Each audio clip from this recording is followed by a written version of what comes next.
नमस्ते दोस्त, आज की वीडियो में सीडीपी पेडागोजी प्रैक्टिस सेट ए को हल करेंगे।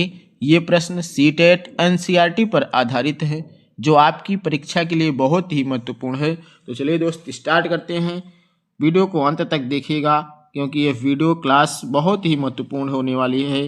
पहला क्वेश्चन कह रहा है, कक्षा 4 में पढ़ाने वाली शिक्षिका यह देखती है कि कुछ बच्चे प्रश्न पूछने में झिझकते हैं जबकि कुछ बच्चे तुरंत उत्तर देने का प्रयास करते हैं, चाहे उत्तर सही हो या नहीं। शिक्षिका बच्चों को डांटने के बजाय उनके प्रयास की प्रशंसा करती है और गलत उत्तर देने वाले बच्चों को सोचने के लिए समय देती है। धीरे धीरे कक्षा में सभी बच्चे सक्रिय रूप से भाग लेने लगते हैं। उपरोक्त स्थिति में शिक्षिका का व्यवहार मुख्यतः किस सिद्धांत पर आधारित है? दोस्त, ए ऑप्शन दिया है दंड एवं पुरस्कार का सिद्धांत, बी ऑप्शन दिया है संज्ञानात्मक विकास का सिद्धांत, सी ऑप्शन भावनात्मक सुरक्षा एवं प्रेरणा का सिद्धांत, आनुवांशिक निर्धारण का सिद्धांत। फ्रेंड्स, इसका राइट आंसर हो जाएगा सी विकल्प सबसे राइट होगा, भावनात्मक सुरक्षा एवं प्रेरणा का सिद्धांत। अगला प्रश्न है, क्वेश्चन को ध्यान से पढ़िएगा। एक शिक्षक कक्षा 6 के विद्यार्थियों को गणित पढ़ाते समय वास्तविक जीवन की समस्याओं से जोड़कर प्रश्न पूछता है। वह बच्चों को समूह में चर्चा करने, अपने विचार व्यक्त करने और समाधान खोजने के लिए प्रेरित करता है। शिक्षक स्वयं सीधे उत्तर नहीं देता बल्कि हिंट यानी संकेत देकर बच्चों को समाधान तक पहुंचाने में सहायता कर रहा है। यह शिक्षण प्रक्रिया किस मनोवैज्ञानिक अवधारणा को सबसे अधिक दर्शाती है? तो इसका राइट आंसर सहायता देना नहीं, इसके फोल्डिंग किसके अंतर्गत आएगा? निकट विकास क्षेत्र ZBT यानी बी ऑप्शन यहाँ करेक्ट आंसर होगा। अगला प्रश्न है,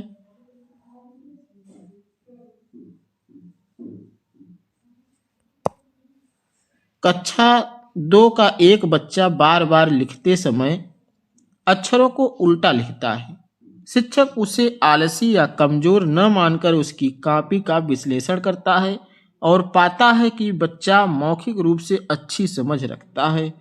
शिक्षक उसे अतिरिक्त समय चित्रों और गतिविधि आधारित अभ्यास देता है। यह दृष्टिकोण किस शैक्षिक सिद्धांत से सबसे अधिक संबंधित है? तो दोस्त, इसका राइट आंसर क्या हो जाएगा? व्यक्तिगत विभिन्नताओं का सिद्धांत यानी बी राइट आंसर होगा। अगला प्रश्न है, एक विद्यालय में शिक्षक यह मानता है कि यदि बच्चों को भय के वातावरण में रखा जाए तो वे जल्दी सीखेंगे। वह गलत उत्तर पर बच्चों को अपमानित करता है। परिणाम स्वरूप बच्चे प्रश्न पूछना बंद कर देते हैं और केवल रटने पर ध्यान देते हैं। बाल मनोविज्ञान की दृष्टि से यह शिक्षण क्या है? अधिगम को स्थायी बनाती है, आत्मविश्वास एवं सृजनशीलता को बढ़ाती है, भावनात्मक विकास में बाधा डालती है, प्रेरणा को आंतरिक बनाती है। तो दोस्त कमेंट करके बताइएगा इसका राइट आंसर क्या होगा? सबसे राइट आंसर इसका भावनात्मक विकास में बाधा डालती है, सी यहाँ करेक्ट आंसर होगा। अगला प्रश्न है, कक्षा 5 की एक शिक्षिका यह मानती है कि बच्चे स्वयं ज्ञान का निर्माण करते हैं। वह बच्चों को प्रयोग, चर्चा और खोज के अवसर देती है। गलती को सीखने की प्रक्रिया का हिस्सा मानती है और बच्चों को अपने अनुभव साझा करने के लिए प्रोत्साहित करती है। यह शिक्षण दृष्टिकोण किस मनोवैज्ञानिक विचारधारा से संबंधित है? फ्रेंड्स, इसका राइट आंसर संरचनावादी दृष्टिकोण यानी बी राइट आंसर हो गया है। अगला प्रश्न है, एक शिक्षक यह देखता है कि कुछ बच्चे दृश्य सामग्री से जल्दी सीखते हैं, कुछ श्रवण माध्यम से और कुछ करके सीखते हैं।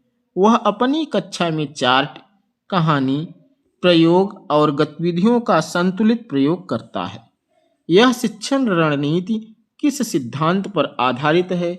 तो राइट आंसर फ्रेंड्स बहुबुद्धि सिद्धांत यानी बी करेक्ट आंसर हो जाएगा। अगला प्रश्न है, कह रहा है कक्षा 1 की शिक्षिका बच्चों को पढ़ना सिखाते समय अक्षरों को चित्र, कहानी और गतिविधि से जोड़ती है। वह बच्चों को रटने के लिए बाध्य नहीं करती, बल्कि अनुभव के माध्यम से सीखने देती है। यह शिक्षण दृष्टिकोण किस सिद्धांत को दर्शाता है? राइट आंसर दोस्त संरचनावाद को दर्शाता है। B is the correct answer. अगला प्रश्न है, एक शिक्षक यह मानता है कि सभी बच्चे समान गति से नहीं सीखते, इसलिए वह कुछ बच्चों को अतिरिक्त समय और सहायता प्रदान करता है। यह विचार किस सिद्धांत पर आधारित है? राइट आंसर व्यक्तिगत भिन्नता सिद्धांत यानी B is the correct option. अगला प्रश्न है, कक्षा 3 में एक बच्चा गलत उत्तर देने से डरता है। शिक्षक उसे आश्वस्त करता है कि गलती सीखने की प्रक्रिया का हिस्सा है। धीरे धीरे बच्चा सक्रिय हो जाता है। यह स्थिति किस मनोवैज्ञानिक आवश्यकता को दर्शा रही है? तो तीसरे का राइट आंसर भावनात्मक सुरक्षा यानी C is the correct answer. अगला प्रश्न है, एक शिक्षक बच्चों को समूह में कार्य करने देता है और स्वयं केवल मार्गदर्शक की भूमिका निभाता है। यह भूमिका किस सिद्धांत से जुड़ी है? फ्रेंड्स राइट आंसर इसका वाइगोत्स्की का सामाजिक सिद्धांत यानी B is the correct answer. अगला प्रश्न है, कक्षा 5 का शिक्षक बच्चों की रुचि के अनुसार विषय प्रस्तुत करता है ताकि अधिगम स्थायी हो। यह शिक्षण किस सिद्धांत पर आधारित है? तो राइट आंसर दोस्त 5 का रुचि का सिद्धांत यानी A is the correct answer. अगला प्रश्न है, एक बच्चा मौखिक रूप से अच्छा है लेकिन लिखित कार्य में कमजोर है। शिक्षक उसे कमजोर न मानकर उसकी क्षमता के अनुसार शिक्षण करता है। यह दृष्टिकोण क्या दर्शा रहा है? तो राइट आंसर क्या हो जाएगा? व्यक्तिगत विभिन्नता को दर्शा रहा है। B is the right answer. अगला प्रश्न कह रहा है कक्षा में भय का वातावरण होने से बच्चे केवल रटने पर ध्यान देते हैं।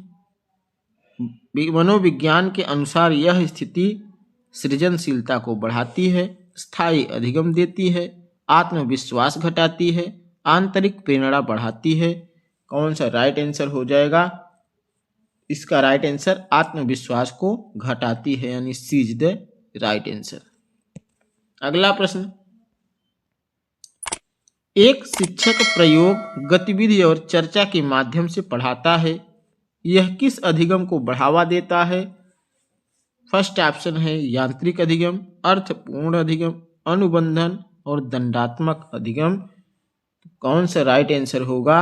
अर्थपूर्ण अधिगम यानी B is the correct answer. अगला प्रश्न है,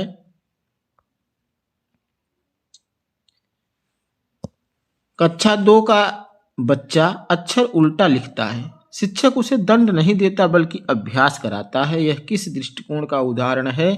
राइट आंसर सहानुभूतिपूर्ण यानी B is the correct answer. अगला प्रश्न है, एक शिक्षक बच्चों को प्रश्न पूछने के लिए प्रेरित करता है। यह किस सोच को दर्शाता है? राइट आंसर क्या हो जाएगा? बाल केंद्रित शिक्षण यानी C is the correct answer. अगला प्रश्न, बच्चे करके सीखते हैं, यह कथन किससे जुड़ा है? तो राइट आंसर अनुभवात्मक अधिगम से जुड़ा है यानी 11 नंबर का बी राइट आंसर होगा। अगला प्रश्न है, कक्षा में चार्ट, कहानी, गीत, खेल का प्रयोग किया जा रहा है। यह किस सिद्धांत से संबंधित है? तो दोस्त इसका राइट आंसर बहुबुद्धि सिद्धांत से संबंधित है यानी B is the correct answer. अगला प्रश्न है, एक शिक्षक बच्चों की गलती को सीखने का अवसर मानता है। यह किस विचारधारा से संबंधित है? फ्रेंड्स राइट आंसर संरचनावादी विचारधारा से संबंधित है। अगला प्रश्न है, कक्षा में बच्चों को अपनी भाषा में उत्तर देने की स्वतंत्रता है। यह किस विकास को बढ़ावा देता है? तो इसका राइट आंसर क्या होगा? भावनात्मक, सामाजिक और संज्ञानात्मक। तो इसका राइट आंसर डी होगा, उपरोक्त सभी। अगला प्रश्न है, शिक्षक संकेत देकर बच्चों को उत्तर तक पहुंचाता है, यह किस अवधारणा से जुड़ा है? तो राइट आंसर इसका जेडपीडी से जुड़ा है। जेडपीडीसी यानी zone of proximal development, B is the correct answer. अगला प्रश्न है, कक्षा में सहयोगात्मक वातावरण बनाया गया है, यह किस अधिगम को बढ़ावा देता है? तो दोस्त इसका राइट आंसर सामाजिक अधिगम को बढ़ावा देता है, B is the correct answer. अगला प्रश्न है, बच्चे की रुचि, क्षमता और पृष्ठभूमि को ध्यान में रखकर पढ़ाना क्या कहलाता है? तो दोस्त बच्चे की रुचि, क्षमता, योग्यता के अनुसार शिक्षण कार्य क्या कहलाता है? तो 17 नंबर का राइट आंसर बाल केंद्रित कहलाता है, B is the correct answer. अगला है, एक शिक्षक यह मानता है कि बुद्धि स्थिर नहीं होती, यह किस सिद्धांत से जुड़ा है? इसका राइट आंसर विकासशील बुद्धि से जुड़ा है, यानी B is the correct answer. अगला प्रश्न है, कक्षा में चर्चा से सीखने को बढ़ावा मिलता है क्योंकि भय बढ़ता है, सामाजिक अंतःक्रिया होती है, रटंत बढ़ती है, अनुशासन घटता है। तो कौन सा राइट आंसर होगा? इसका राइट आंसर सामाजिक अंतःक्रिया होती है, यानी B is the correct answer. अगला प्रश्न है, कक्षा में दंड का अत्यधिक प्रयोग सीख बढ़ाता है, भय उत्पन्न करता है, सृजनशीलता बढ़ाता है और आंतरिक प्रेरणा देता है। तो राइट आंसर यहाँ क्या हो जाएगा? भय उत्पन्न करता है, यानी B is the correct answer. अगला प्रश्न, बच्चों को सीखने में स्वतंत्रता देना किस सिद्धांत से जुड़ा है? इसका राइट आंसर क्या हो जाएगा? संरचनावाद से जुड़ा है, B is the correct answer. Next question है, एक शिक्षक बच्चों को तुलना से बचाता है, यह किस विकास को सुरक्षित करता है? तो राइट आंसर क्या होगा? भावनात्मक विकास को सुरक्षित करते हैं, यानी B is the correct answer. Next question, कक्षा में खेल के माध्यम से सीखना क्या है? समय की बर्बादी, केवल मनोरंजन, प्रभावी अधिगम और अनुशासनहीनता। तो राइट आंसर क्या हो जाएगा? इसका राइट आंसर दोस्त प्रभावी अधिगम, यानी C is the correct answer. क्योंकि परीक्षा में 33% ऐसे क्वेश्चन आते हैं जो सरल होते हैं, 33% ऐसे क्वेश्चन आते हैं जो कठिन स्तर के होते हैं और 33 प्रश्न हार्ड आते हैं, बहुत कठिन।